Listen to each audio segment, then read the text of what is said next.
کلام کا سارا معاملہ بالکل تہس نہس کر کے رکھ دیا. ان کے نزدیک اللہ کسی بندے سے خطاب ہی نہیں کرتا, اللہ کسی بندے سے انبیاء کے علاوہ گفتگو ہی نہیں کرتا.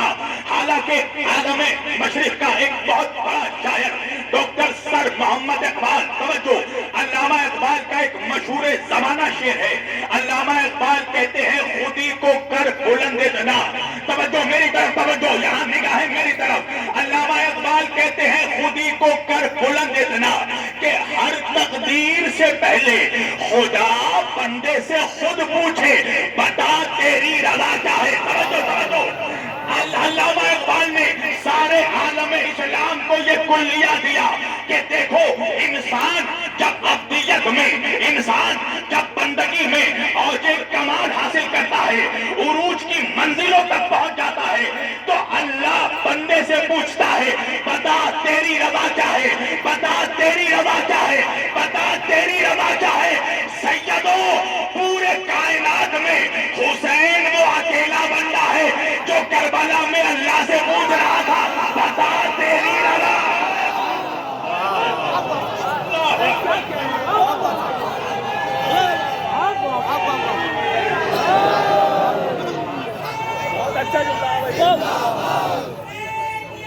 زندہ باد, زندہ باد, مردہ باد, مردہ باد.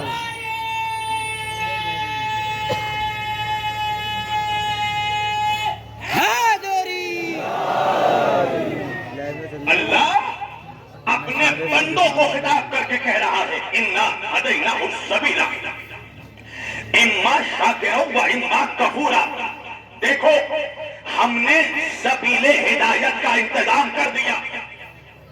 ہماری ذمہ داری ہے کہ ہم ہدایت کریں, تمہاری ذمہ داری ہے کہ تم ہدایت کو قبول کرو. توجہ, اب میرے سامنے ماشاءاللہ مسلمانوں کا مجمع بیٹھا ہے, توجہ کیجئے گا. اللہ کہہ رہا ہے کہ اللہ کی ذمہ داری ہے کہ وہ ہدایت کرے. اب میں مسلمانوں کے مجمع سے سوال کروں گا کہ مجھے کوئی ایک مسلمان بھی ہاتھ اٹھا کر اتنا بتا دے کہ اللہ نے ڈائریکٹ اس کو آ کر ہدایت کی ہو. کوئی ایک تو ہاتھ کھڑا کرے. اس کا مطلب یہ ہے کہ اللہ نے کسی کو بھی ڈائریکٹ آ کر ہدایت نہیں کی. توجہ کیجئے گا, میں نے کہا وجہ کیا ہے, کہا مولانا وجہ یہ ہے کہ اگر وہ یہاں آ کر ہدایت کرے تو وہ نہ رہے, اور ہم اگر وہاں جا کر ہدایت رکھ لیں تو ہم نہ رہیں. تو اب درمیان میں ایک ایسے وسیلے کی ضرورت ہے جو ادھر سے لے اور ادھر دے دے. تو بھائی جو ادھر سے لے گا اس کا خالق سے قریب ہونا ضروری ہے, اور وہی جب ادھر ہدایت دے گا تو بندوں جیسا ہونا بھی ضروری ہے. تو بھائی اس کی ایک جہت خدا کے قریب ہے, دوسری جہت بندوں میں ہے, تو خطا کسی کی نہیں ہے. یہ اپنے اپنے زاویہ نگاہ کی بات ہے. جس نے ادھر سے دیکھا اس نے محمد کو نور سمجھا, جس نے ادھر سے دیکھا اپنے جیسا بشر سمجھ لیا.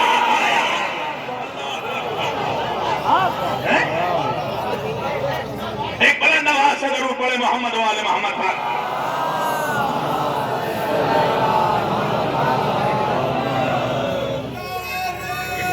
سب مل کر, ابھی تو شروعات ہے, ابھی تو گاڑی آن ہوئی ہے.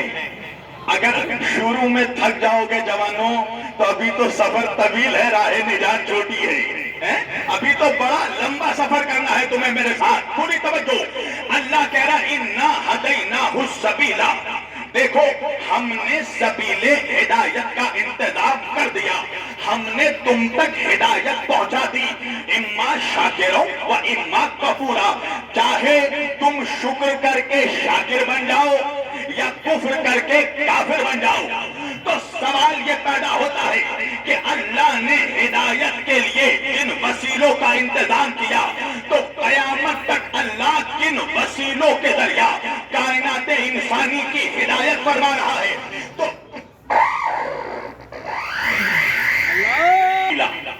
دیکھو ہم نے سبیل ہدایت کا انتظام کر دیا, ہم نے تم تک ہدایت پہنچا دی.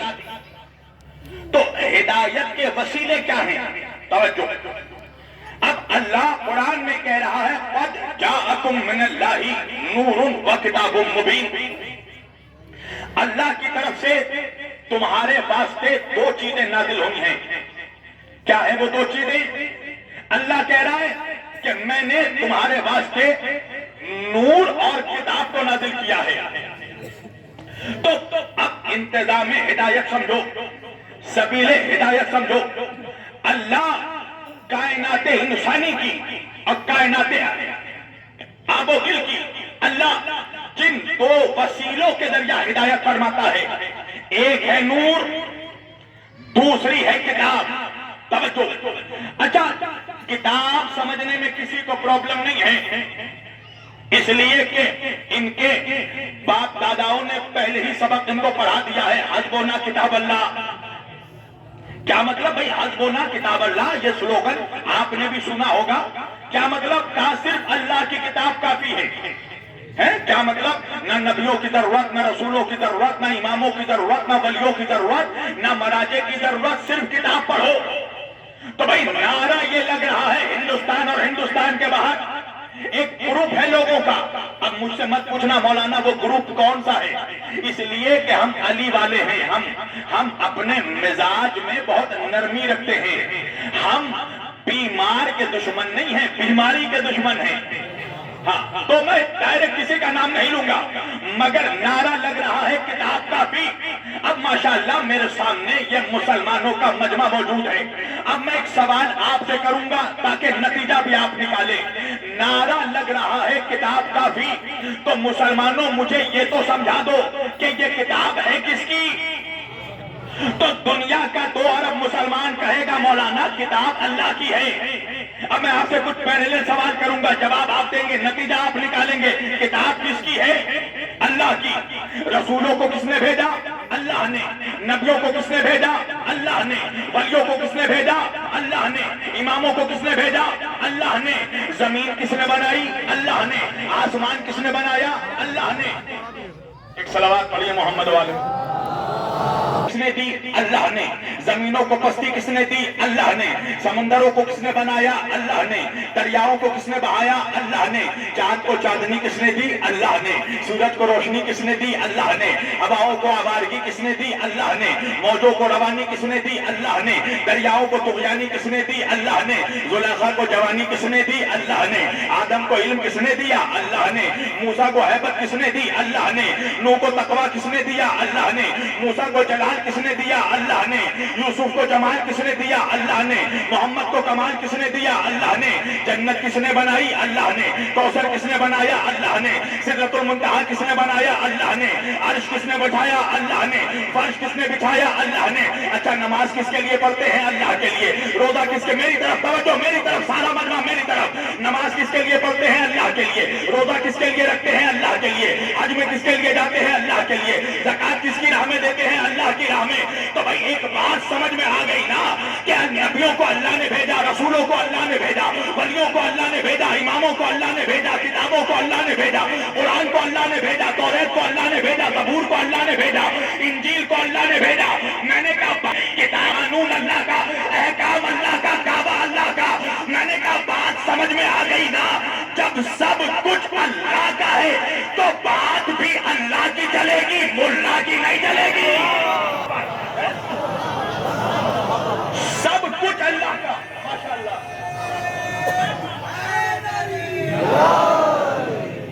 سب کچھ اللہ کا ہے تو بات بھی اللہ کی چلے گی، ملا کی نہیں چلے گی. میں نے کہا اللہ ملا کہہ رہا ہے کتاب کافی، تو کیا کہتا ہے؟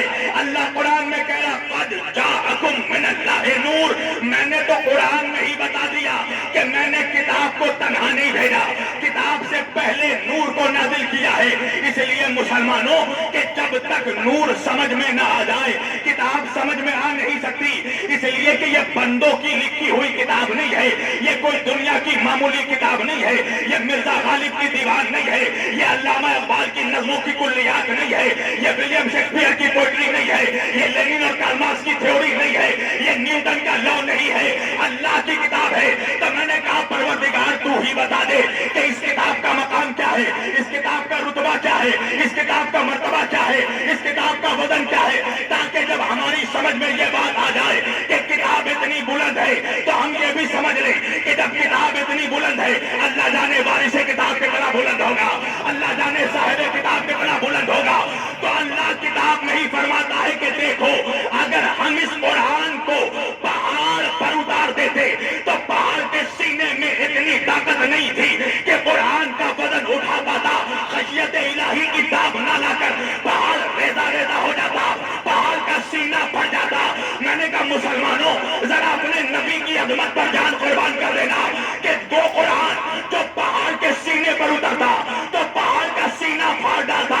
اللہ نے اس قرآن کو محمد کے سینے میں اتارا. توجہ کیجیے گا, اللہ نے اس قرآن کو محمد کے سینے میں اتارا تو اللہ جانے محمد کا وزن کیا ہوگا کہ جس نے اپنے سینے میں قرآن اٹھایا. تو ملا تو ہی سوچ کہ پھر اس آغوش ابو طالب کا وزن کیا ہوگا جس نے اپنے گود میں محمد.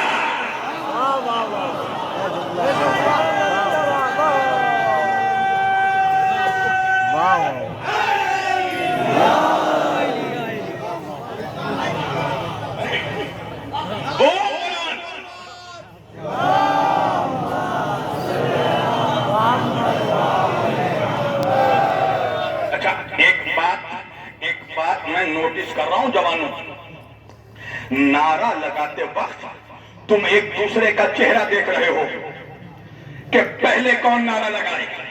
ایک بات یاد رکھ لینا, علی کا نعرہ لگانے میں کبھی شرم مت محسوس کرنا, اس لیے کہ اپنے پیر کا نام وہی شرما کر لیتا ہے جس کے پیر نے اسے کسی میدان میں شرمندہ کیا ہو. مجھے جو کہنا تھا میں نے کہہ دیا.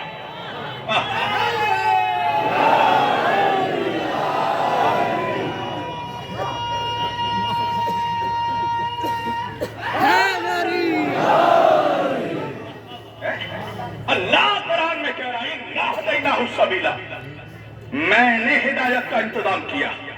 اچھا اب دیکھو پورا سارا نیٹ ورک دیکھو, ساری اسٹریٹجی, سارا انتظام کیا ہے کہ اللہ نے کائنات میں پہلے آدمی سے بھی پہلے آدم کو بھیجا. توجہ توجہ, آپ کہیں گے ہونا تو یہی تھا, ہونا تو یہی تھا کہ باپ پہلے آئے اولاد بعد میں آئے. بھائی اتنی آسانی سب سمجھ جاتے تو میں کلکتے سے بکنالہ کس لیے آتا. چلو ذرا میرے ساتھ محنت کرو, روش ادراک میں سفر کرو. سوال ہے یہ ہمارے فکر کی حد ہے. ہم یہ سوچتے ہیں کہ اولاد بغیر باپ کے نہیں آ سکتی, مگر وہ قادر مطلق ہے, اسے کسی شے میں کسی ایکسکیوز کی ضرورت نہیں ہے. وہ وہی خدا ہے جو عیسیٰ کو بغیر باپ کے بھیجتا ہے.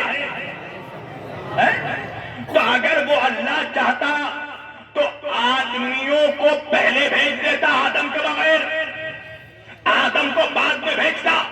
مگر کیا کیا اس نے, کہا پہلے آدم کو بھیجا, آدمیوں کو بعد میں بھیجا. کیوں بھائی, کا وجہ یہ ہے کہ اگر اللہ پہلے آدمیوں کو بھیج دیتا, میری طرف جوانوں, اللہ پہلے آدمیوں کو بھیج دیتا تو پھر کیا ہوتا کہ کچھ آدمی سیدھے راستے پہ چلتے, کچھ غلط راستے پہ چلتے. توجہ, تو کیا ہوتا, کہا جو سیدھے راستے پر چلتا خدا انہیں جنت میں بھیجتا, جو غلط راستے پہ چلتے خدا انہیں جہنم میں بھیجتا. تو کیا ہوتا, کہا جنت میں جانے والا تو مسکرا کر جنت چلا جاتا, جہنم میں مگر جانے والا خدا سے سوال کر لیتا, پروردگار ان میں کون سے سرخاب کے پر لگے ہیں کہ انہیں جنت بھیج رہا ہے, ہم نے کون سی خطا کر دی کہ ہمیں جہنم میں بھیج رہا ہے. تو اللہ کیا کہتا ان سے کہ یہ میرے علم غیب میں ہے, یہ میں جانتا ہوں. تو اللہ نے کہا کہ دیکھو میں نے حجت تمام کر دی, میں نے حجت تمام کر دی, میں نے پہلے آدمی سے بھی پہلے آدم کو بھیجا تاکہ زمین پر آنے والا پہلا آدمی یہ نہ کہہ سکے کہ اللہ تو نے ہمیں ہدایت سے محروم رکھا ہے. راستے پہ چلنے والوں سے پہلے اللہ نے راستہ دکھانے والوں کو بھیجا, کتاب پڑھ پڑھنے والوں سے پہلے اللہ نے کتاب پڑھانے والوں کو بھیجا. توجہ کیجیے گا. تو ایک بات تو سمجھ میں آتی ہے مجھے کہ کائنات کا سارا آدمی مل کر بھی آدم جیسا نہیں ہو سکتا، اس لیے کہ آدم ہدایت پہنچانے والے ہیں، آدمی ہدایت لینے والا ہے، آدم راستہ دکھانے والے ہیں، آدمی راستے پہ چلنے والا ہے. مجھے ملا کا مزاج سمجھ میں نہیں آتا. ملا تو ہی بتا میں کس کی مانوں؟ جب کائنات کا سارا آدمی مل کر آدم جیسا نہیں ہو سکتا تو 2 ٹکے کا ملا اس محمد کے جیسا کیا ہوگا جس کے صدقے میں آدم بنے.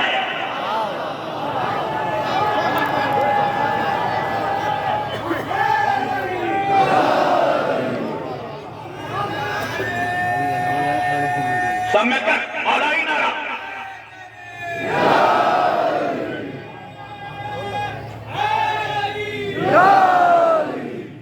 تو اللہ نے انتظام ہدایت یہ رکھا کہ اللہ نے ایک نہیں لکل قوم ہاد.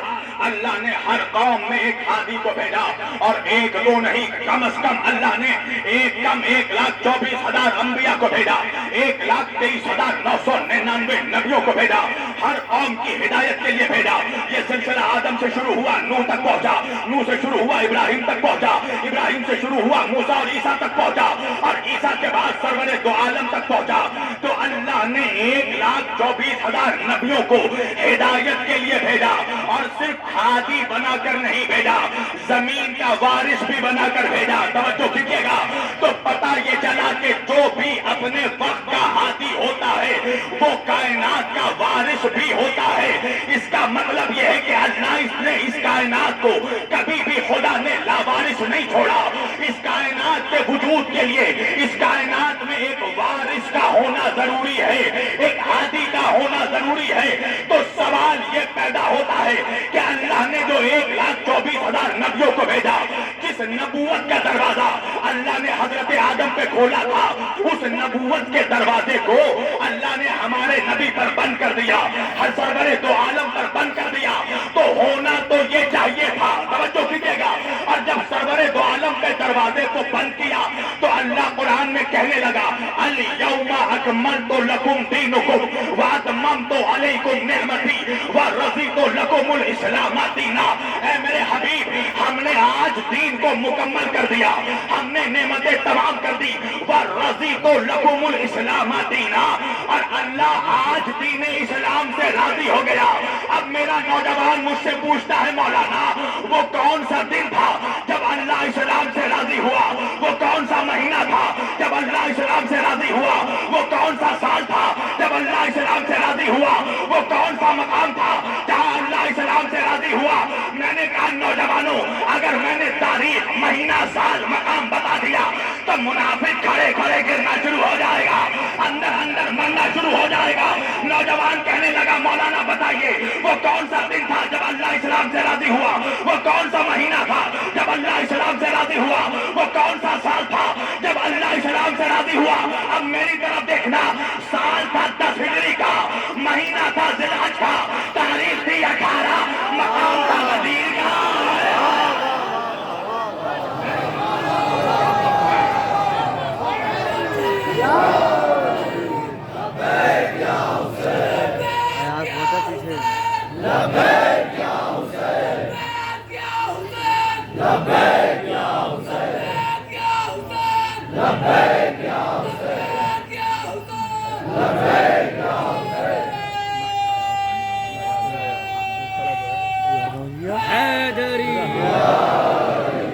بھائی وہ سال تھا 10 ہجری کا، مہینہ تھا ذی الحج کا، تاریخ تھی 18، مقام تھا غدیر کا. کیا ہوا؟ کہا جو آگے بڑھ گئے تھے ان کو پیچھے بلایا گیا، جو پیچھے رہ گئے تھے ان کا انتظار کیا گیا. 1,26,000 صحابہ کا مجمع جمایا گیا، وہ اونٹوں کے کجاووں کا منبر لگایا گیا، وہ علی کو منبر پر بلایا گیا، وہ دونوں ہاتھوں پہ علی کو اٹھایا گیا، وہ من کنتم مولا کا نعرہ لگایا گیا. نعرہ حیدری، وہ من کنتم مولا کا نعرہ لگایا گیا، علی کی ولایت کا اعلان کیا گیا. جیسے ہی نبی نے علی کی ولایت کا اعلان کیا، اللہ نے آیت بھیج دی نفسی ورضیت لکم الاسلام دینا، میں آج اسلام سے راضی ہو گیا۔ غدیر سے پہلے اللہ نے کبھی اپنے نبی سے نہیں کہا کہ میں اسلام سے راضی ہو گیا۔ میرے نبی نے کتنی محنت کی، اللہ نے نہیں کہا کہ میں اسلام سے راضی ہو گیا۔ میرے نبی نے کتنی مصیبتیں اٹھائی، اللہ نے نہیں کہا میں اسلام سے راضی ہو گیا۔ میرے نبی نے بچپن میں یتیمی سہا، اللہ نے نہیں کہا میں اسلام سے راضی ہو گیا۔ میرے نبی ماں کی شفقت سے محروم ہو گئے، اللہ نے نہیں کہا میں اسلام سے راضی ہو گیا۔ میرے نبی کا سوشل بائیکاٹ ہوا، اللہ نے نہیں کہا میں اسلام سے راضی ہو گیا۔ میرے نبی کو مکے سے نکالا گیا، اللہ نے نہیں کہا میں اسلام سے راضی ہو گیا۔ میرے نبی کو پتھروں سے زخمی کیا گیا، اللہ نے نہیں کہا میں اسلام سے راضی ہو گیا۔ جنگ بدر ہو گیا، اللہ نے نہیں کہا میں اسلام سے راضی ہو گیا۔ جنگ خیبر ہو گئی، اللہ نے نہیں کہا میں اسلام سے راضی ہو گیا۔ جنگ احد تمام ہو گیا، اللہ نے نہیں کہا میں اسلام سے راضی ہو گیا۔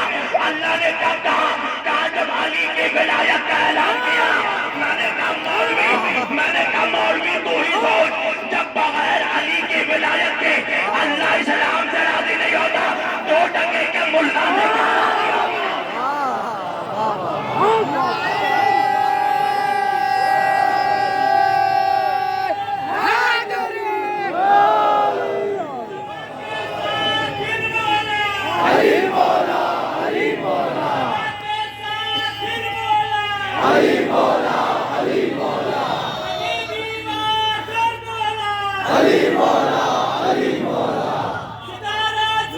ماشاء اللہ سب مل کر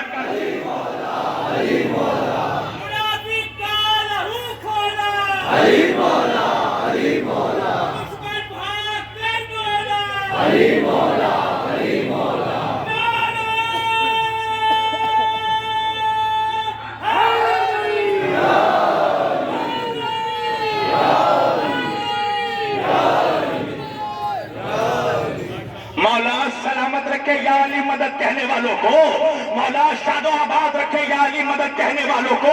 ارے دوسروں کے بڈھوں کو اتنی قرآن کی آیتیں یاد نہیں ہے جتنا ہمارے نوجوانوں کو علی کا نعرہ یاد ہے، نعرہ حیدری۔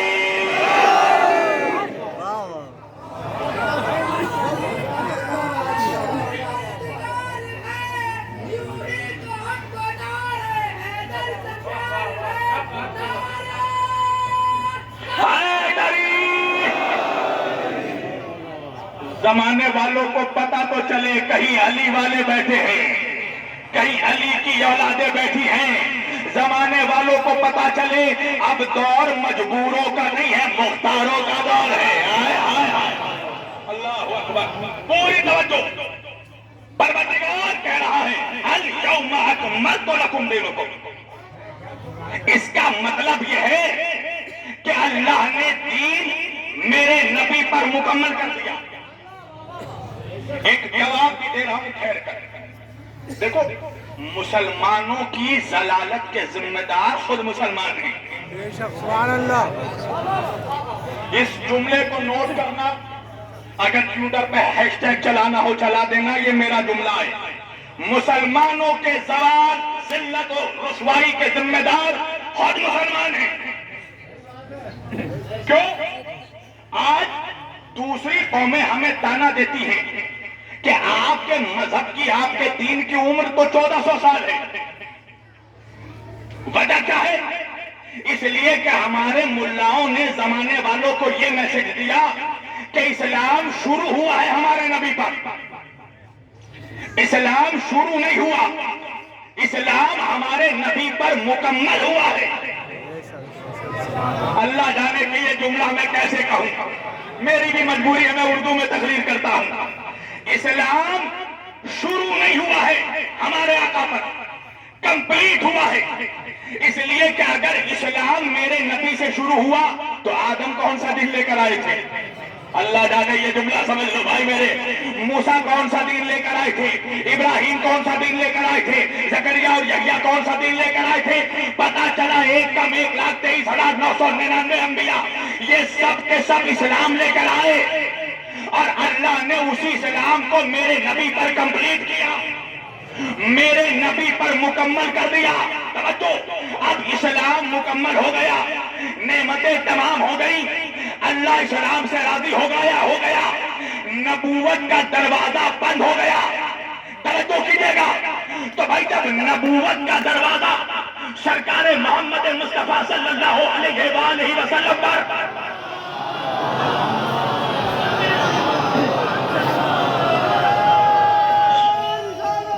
یا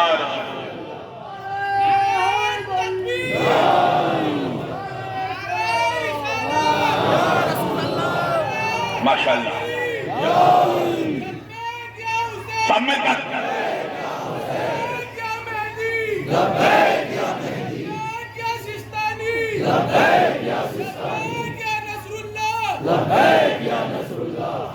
دیکھیے مولا سلامت رکھے. یہ نعرہ لگنا بہت ضروری ہے، اور صرف لبیک یا سستانی نہیں، میں بھی نعرہ لگا رہا ہوں، آپ جواب دیں لبیک یا خامنئی. یہ نعرہ لگنا بہت ضروری ہے، اس لیے کہ اس نعرے سے بھی دشمن لرزہ برندام ہے.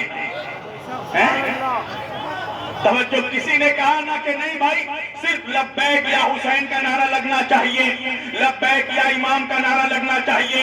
کیوں کہا؟ اس لیے کہ امام ہر جگہ موجود ہیں. لبیک اس کو کہا جاتا ہے جو سامنے حاضر موجود ہو، تو سستانی تو سامنے موجود نہیں ہے، خامنائی تو سامنے موجود نہیں ہے، تو پھر لبیک یا سستانی، لبیک یا خامنائی کا نعرہ کیوں لگے؟ میں نے اسی دلی سے برہما پوری سے جواب دیا تھا. میں نے کہا بہت ضروری ہے کہ دنیا کے کونے کونے سے لبیک یا سستانی، لبیک یا خامنائی کا نعرہ لگے، اس لیے کہ ہمیں بھی معلوم ہے وہ ہر جگہ حاضر و ناظر نہیں ہے، مگر ہم لبیک یا سستانی، لبیک یا خامنائی کا نعرہ لگا کر دشمنوں کو یہ پیغام پہنچاتے ہیں کہ دیکھو سستانی خامنائی اکیلے نہیں ہے، سپاہی ہر جگہ موجود ہے.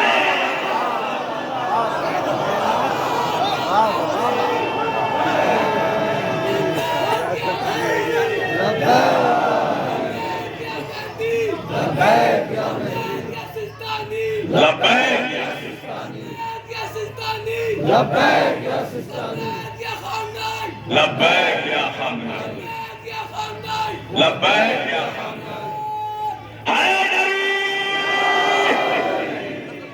پوری توجہ. تو اسلام شروع نہیں ہوا ہے آخری نبی پر، اسلام کمپلیٹ ہوا ہے آخری نبی پر.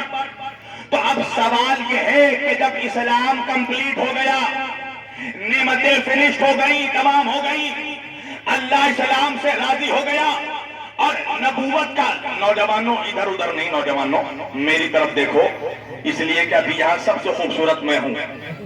ہاں وجہ ہے، سارے خوبصورت لوگ فرش عزا پر بیٹھے ہیں، یہاں میرے دائیں بائیں بیٹھے ہیں. وجہ یہ ہے کہ علی پھٹکار زدہ چہرے والوں کا امام نہیں ہے. نبی نے فرمایا ہے یا علی انت قائد الغر المعجلین، اے علی تو روشن چہرے والوں کا امام ہے. ایک بات یاد رکھیے گا، علی کی دشمنی سے دو چیزیں خراب ہوتی ہیں، پہلے چہرہ خراب ہوتا ہے، پھر شجرہ.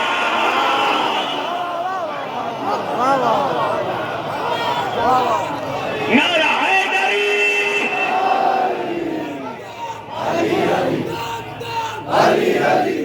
سب مل کر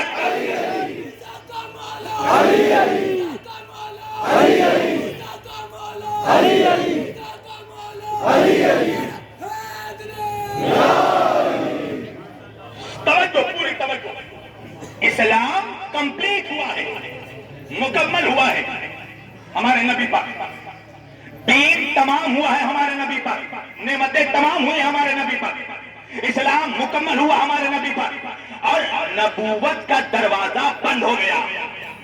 اب سوال یہ ہے کہ جب نبوت کا دروازہ بند ہو گیا تو ہونا یہ چاہیے تھا کہ جیسے ہی میرے نبی نے پردہ کیا، پردے کا جملہ استعمال کر رہا ہوں، جیسے ہی میرے نبی نے پردہ کیا، ہم پردہ کہتے ہیں، ہم مرنے کے قائل نہیں ہیں، ہے نا؟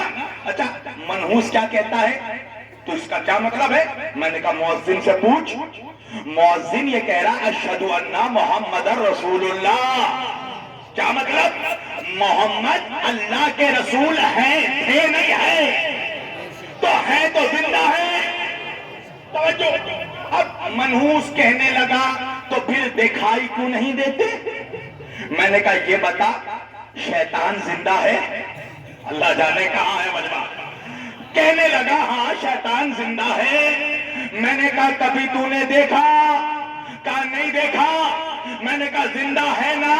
کہا ہاں زندہ ہے۔ تو میں نے کہا اپنا عقیدہ مضبوط کر لے منحوس، شیطان ہے اللہ کا دشمن، محمد ہے اللہ کا حبیب۔ تو جو اللہ قیامت تک اپنے دشمن کو زندہ رکھ سکتا ہے، اپنے حبیب کو زندہ نہیں رکھ سکتا۔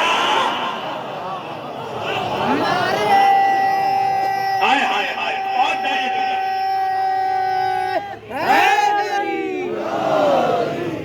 توجہ۔ تو اب سوال یہ ہے کہ بظاہر جب میرے نبی نے پردہ کر لیا اور ہمارے نگاہوں میں اتنی طاقت و قوت و سعادت و شرف نہ رہی کہ ہم اپنی کھلی آنکھوں سے اپنے نبی کا دیدار کر سکیں، تو سوال یہ ہے کہ میرے نبی کے بعد ہونا یہ چاہیے تھا کہ قیامت آ جاتی۔ ارے کہا ہے مجمع؟ ہونا تو یہ چاہیے تھا کہ جب محمد پر نبوت تمام ہو گئی اور اللہ کا قانون ہے لن تجد لسنت اللہ تبدیلا، اللہ کے قانون میں تبدیلی نہیں آتی، اللہ کا قانون نہیں بدلتا، تو جب اللہ نے یہ قانون بنا دیا کہ زمین اس وقت تک قائم رہے گی جب تک زمین میں اس کا ہادی برقرار رہے گا، اس کا ہادی باقی رہے گا، زمین پر اس کا وارث باقی رہے گا، تو ہونا تو یہ چاہیے تھا کہ میرے نبی کے بعد قیامت آ جاتی نا۔ اللہ نے خود کہا ہے حدیث قدسی میں لولاک لما خلقت الافلاک، اے میرے محمد اگر تو نہ ہوتا تو کائنات نہ ہوتی۔ کیا مطلب؟ میں نے یہ ساری کائنات بنائی ہے تیرے لیے، تیری محبت میں، تیرے صدقے میں۔ اور آپ حدیث قصہ پڑھتے ہیں نا، جب پنجتن چادر میں جمع ہو گئے، جبریل نے اللہ سے پوچھا یا رب ومن تحت القصہ، اے پروردگار چادر کے نیچے کون ہے؟ تو اللہ نے کہا قال اللہ یعلم یا ملائکتی وسکان سماواتی وعزتی وجلالی انی ما خلقت السماء مبنیا ولا ارضا مدحیا ولا قمرا منیرا ولا شمسا مضیا ولا فلکا یدور ولا بحر یجری الا بمحبت هؤلاء الخمسة الذین هم تحت القصہ۔ اللہ نے کہا ہے کائنات کے میری تمام طاقتوں، اے جنوں انسانوں فرشتوں، اے میرے عرش کے مخلوقات، سب کے سب سن لو، میں نے جو یہ چاند کو چاندنی دی، میں نے جو سورج کو روشنی دی، میں نے جو تاروں کو چمک دی، میں نے جو پھولوں کو مہک دی، میں نے جو ہواؤں کو ٹھنڈک دی، میں نے جو آسمانوں کا شامیانہ بچھایا، ان 5 کے صدقے میں جو چادر کے نیچے جمع ہے، پوری توجہ، ان 5 کے صدقے میں جو چادر کے نیچے جمع ہے، توجہ کیجیے گا، تو اللہ نے ساری کائنات کو خلق کیا میرے محمد کے لیے، ذرے ذرے کو اللہ نے نور بخشا میرے محمد کے لیے۔ تو ہونا تو یہ چاہیے تھا کہ اگر 1400 سال پہلے محمد چلے گئے تو سورج کی روشنی بجھ جانی چاہیے تھی، چاند کی چاندنی ختم ہو جانی چاہیے تھی، آسمان زمین پر آ جاتا، زمین کا سینہ پھٹ جاتا، پہاڑ ریتا ریتا ہو جاتے، مگر 1400 سال سے سورج کی روشنی بھی برقرار ہے، چاند کی چاندنی بھی برقرار ہے، سوروں کا شامیانہ بھی برقرار ہے، زمینوں کی پستی بھی برقرار ہے، دریاؤں کی روانی بھی برقرار ہے، موجوں کی طغیانی بھی برقرار ہے۔ تو پھر ماننا پڑے گا کہ نبوت تمام ہوئی ہے، محمدیت تمام نہیں ہوئی ہے۔ کاش یہ جملہ میں آپ تک پہنچا دیتا۔ اس کا مطلب یہ سمجھ میں آیا کہ نبوت تو تمام ہوئی ہے مگر ابھی محمدیت قائم ہے۔ کوئی آج بھی ایسا محمد ہے، کسی محمد کا وجود آج بھی کائنات میں ہے جس کے صدقے میں سورج بھی روشن ہے، چاند کی چاندنی بھی قائم ہے، پھولوں میں مہک بھی قائم ہے، تاروں میں چمک بھی قائم ہے، ہواؤں میں مہک بھی قائم ہے۔ یہی وجہ ہے، آپ لوگوں کو یاد ہوگا کہ جب سن 2012 کا دسمبر آیا تھا تو ساری دنیا پریشان تھی، ساری دنیا کے میڈیا والے بے چین تھے، سارے انسان تڑپ رہے تھے، بے چین تھے۔ بے چینی کی وجہ یہ ہے کہ ہر میڈیا میں ایک ہی نیوز دکھائی جا رہی تھی۔ وہ نیوز کیا تھی؟ کہا قیامت آنے والی ہے، میری طرف دیکھنا، قیامت آنے والی ہے، قیامت آنے والی ہے۔ قیامت آنے والی ہے. ساری دنیا کے انسان بے چین و پریشان تھے، مگر دنیا نے دیکھا جہاں ساری کائنات پریشان تھی علی والے اطمینان میں تھے، علی کے غلام سکون میں تھے. تو میڈیا والوں نے پوچھا کہ جب ساری دنیا بے چین ہے قیامت کے خوف سے، آپ علی والے پریشان کیوں نہیں آئے؟ تو ہم نے میڈیا کو جواب دیا تھا وجہ یہ ہے کہ ہمیں پتا ہے ابھی قیامت نہیں آئے گی، پہلے امامت آئے گی پھر قیامت.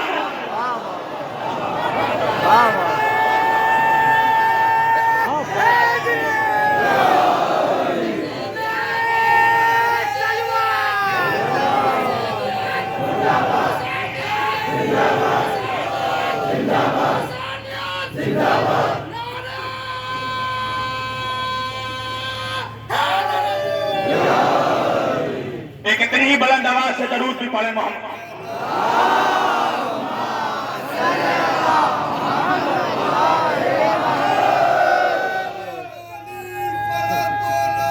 علی مولا علی مولا علی مولا مصیبت میں عمر مولا علی مولا علی مولا نعرہ حیدری. یہ سارے نوجوان مجھے شہید کرنے پہ آمادہ سب مل کر غدیری نعرہ پھاڑ دو دشمن کا سینہ. اتنی ہی بلند آواز سے درود پڑھے محمد و آل محمد پر.